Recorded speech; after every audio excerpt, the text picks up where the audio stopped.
다 함께 기도하심으로 9월 25일 목요일 매일 예배 시작하겠습니다. 기도합니다. 은혜와 사랑이 풍성하신 하나님 감사합니다. 오늘도 영상을 통하여서 우리가 주님 앞에 예배하기 위해 말씀 앞으로 나아갑니다. 하나님, 우리가 각자가 흩어져 있고 또 처해 있는 상황이 다르지만 우리가 이런 모든 환경을 넘어서 오늘도 우리가 예배해야 할 자리에 예배하게 하시니 감사합니다. 하나님의 은혜이고 또 성령 하나님의 인도하심인 줄 믿습니다. 하나님, 우리가 이 시간 말씀을 통하여 주님을 바라보게 하여 주시고 이 시간 우리의 마음이 곧 주님이 거하시는 성전이니만큼 우리가 말씀으로 더욱더 거룩하여지고 하나님이 기뻐하시는 거룩한 주의 백성들로 자라가게 허락하여 주시옵소서. 우리의 가정과 또 일터와 또 우리의 자녀와 우리의 모든 자리마다 하나님께서 오늘 예배하는 그 자리가 하나님이 임재하시는 거룩한 자리가 되게 하시고 우리가 찬양과 기도를 통하여서 또 말씀을 통하여서 하나님 세임받고 하나님 앞에 나아갈 수 있는 귀한 은혜의 시간 될 수 있도록 하나님 함께 해주시옵소서. 하나님 이 시간 우리가 드리는 예배 가운데 함께 해주시고 주님의 은혜를 사모하는 갈급한 심령으로 나아가는 주의 백성들 가운데 하나님께서 예배를 통하여서 크신 은혜 베풀어 주시고 또 모든 예배가 우리 하나님께 영광 올려드리는 거룩한 예배가 되게 주님 복 내려 주시옵소서. 모든 예배의 시종을 주님께 맡기옵고 감사하오며 이 모든 말씀 예수님의 이름으로 기도하옵나이다. 아멘. 찬송가 540장 함께 하시겠습니다.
주의 보좌로 나아갈 때에 어찌하니 기쁠까. 주의 얼굴을 항상 배우니 더욱 친근합니다. 내가 매일 십자가 앞에 더 가까이 가오니 구세주의 나를 정케 하소서.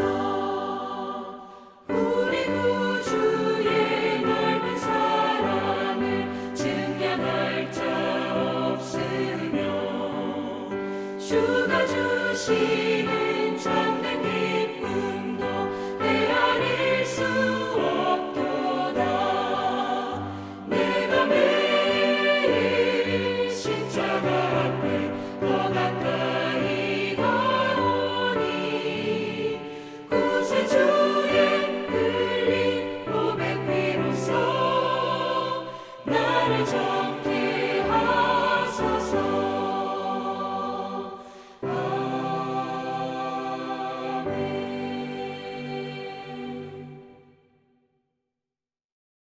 오늘 하나님께서 우리에게 주시는 말씀입니다. 로마서 9장 25절부터 33절까지의 말씀 되겠습니다. 우리 함께 말씀을 한 목소리로 읽도록 하겠습니다. 함께 봅니다.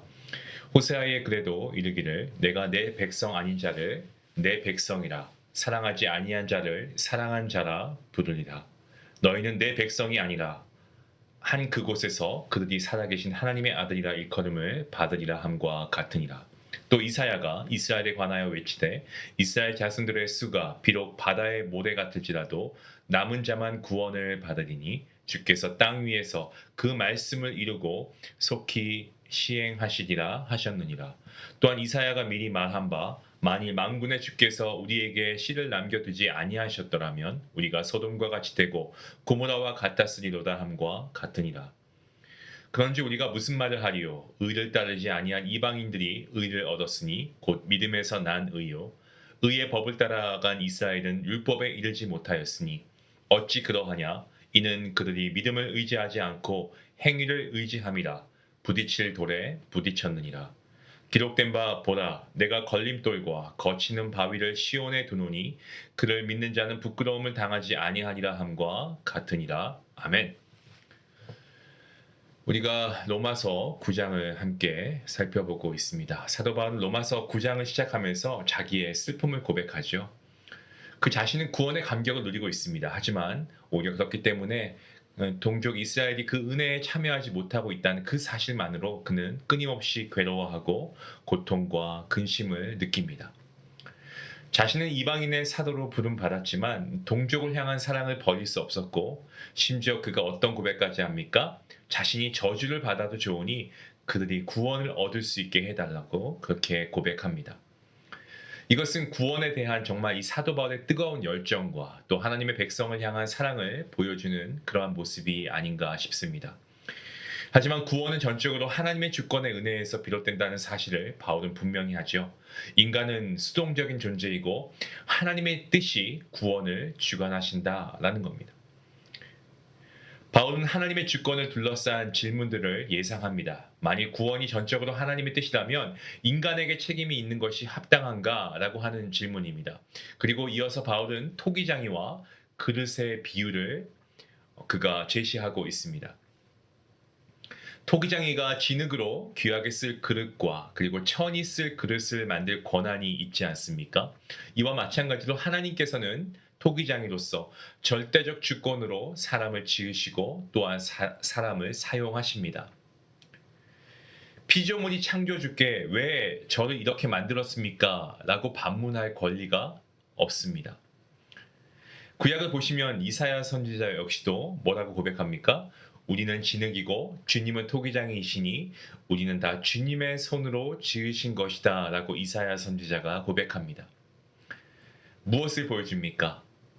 우리 인간들, 피조물이 하나님의 주권을 이해하는 것보다도 더 중요한 것은 그저 겸손히 하나님의 주권을 인정해야 할 그 위치가 바로 우리 인간의 위치이다라는 것을 보여주고 있습니다. 바울은 또한 진노의 그릇과 이 긍휼의 그릇을 언급합니다.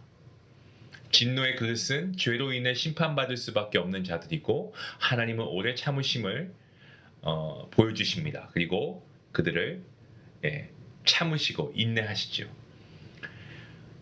그 한 예로 우리가 출애굽기를 들 수가 있습니다. 특히나 이 출애굽기 하면은 이 한 왕이 떠오르죠. 이 바로가 대표적인 예입니다.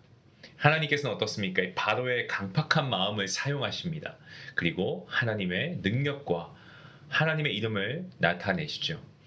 하지만 이러한 오래 참으심의 목적은 무엇입니까? 이 긍휼의 그릇, 다시 말씀드리면 영광을 받기로 예비된 자들에게 하나님의 풍성한 은혜를 알리기 위함입니다.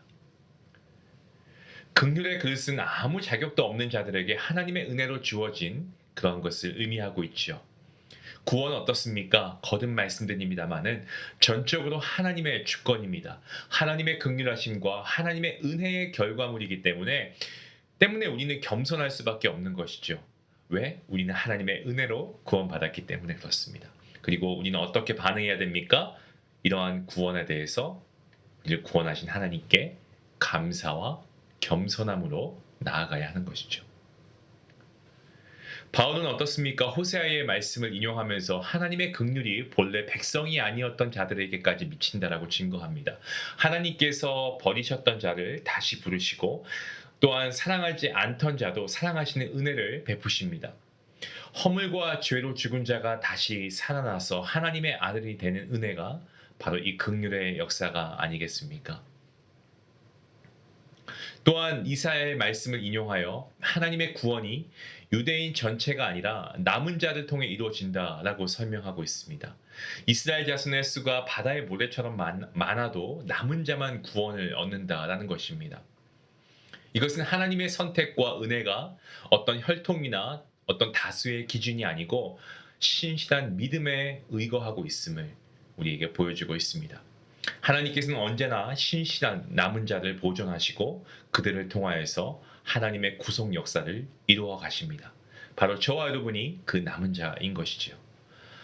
바울은 또한 이어서 왜 이스라엘 백성들이 구원에 이르지 못했는가를 그가 분명하게 밝히고 있습니다. 이방인들은 하나님의 법도 알지 못했습니다. 그리고 의를 추구하지 않았습니다. 하지만 믿음으로 하나님께 나아가 의를 얻었죠. 하지만 이스라엘 백성들은 어떻습니까? 율법을 지킴으로써 의에 이르기를 바랬습니다. 율법이 그들을 의에 이르게 한다라고 믿었죠. 문제는 그들의 기준이 믿음이 아니었고 행위였다는 것이 문제였습니다. 어떻게 구원이 행위로 이루어질 수가 있습니까? 거듭 말씀드린 대로 구원은 하나님의 전적인 은혜입니다. 하지만 이들의 기준은 행위로 믿음을 어떤 믿음의 행위를 가지고 그들이 구원을 받을 수 있다라고 또 의에 이를 수 있다라고 착각한 거죠. 그래서 그들은 하나님의 신실하심을 붙들지 않았습니다. 자기의 노력과 자기의 어떤 수고를 통하여서 이 의를 얻어내려고 했습니다. 그 결과는 실패였습니다. 결정적으로 그들은 어떻습니까? 오늘 말씀을 보면 이 부딪힐 돌 되시는 예수 그리스도 앞에 걸려 넘어졌습니다. 예수 그리스도께서 구원의 유일한 길이심에도 불구하고 그들은 자신들의 기대와 어떤 다른 모습의 메시아를 그들은 인정하지 않고 받아들이지도 않았습니다. 이로 인해서 구원에 이르는 길을 잃어버리고 말았습니다. 하지만 성경은 분명히 말씀합니다. 그를 믿는 자는 누구든지 부끄러움을 당하지 아니할 것입니다. 예수 그리스도를 믿음으로 의를 얻는 그 길이 바로 하나님께서 예비하신 구원의 길인 줄로 우리 성도들은 분명하게 믿습니다. 오늘날도 많은 사람들이 여전히 행위와 자기의 의를 의지합니다. 교회 안에서도 이러한 교인들이 많이 있습니다. 하지만 예수님 앞에 걸려 넘어지죠. 하나님의 주권적인 은혜는 우리의 연약함을 덮으십니다. 우리가 의롭게 되는 것은 우리가 겸손하게 믿음으로 하나님께 나아가는 자예요. 그러한 자가 될 때 하나님께서 우리를 의롭다라고 하시는 겁니다.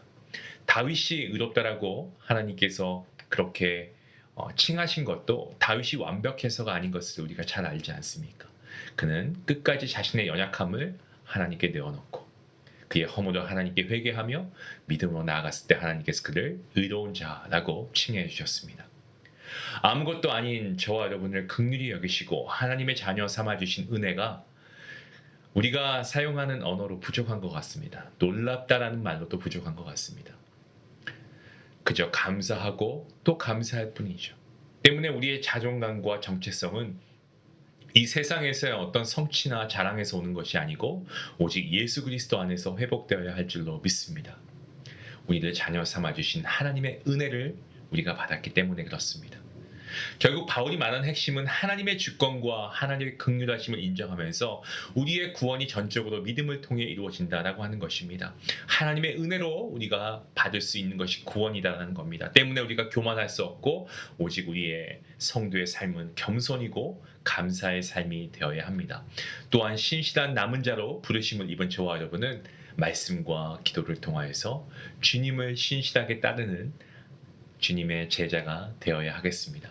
사랑하는 성도 여러분, 우리 모두가 그리스도를 믿음으로 구원의 길을 얻고 하나님의 긍휼하심을 입은 자로서 그 은혜를 세상 가운데 나타내며 살아갈 수 있는 우리 모든 성도님들 될 수 있기를 주님의 이름으로 축원합니다. 기도하시겠습니다. 하나님 아버지 감사합니다.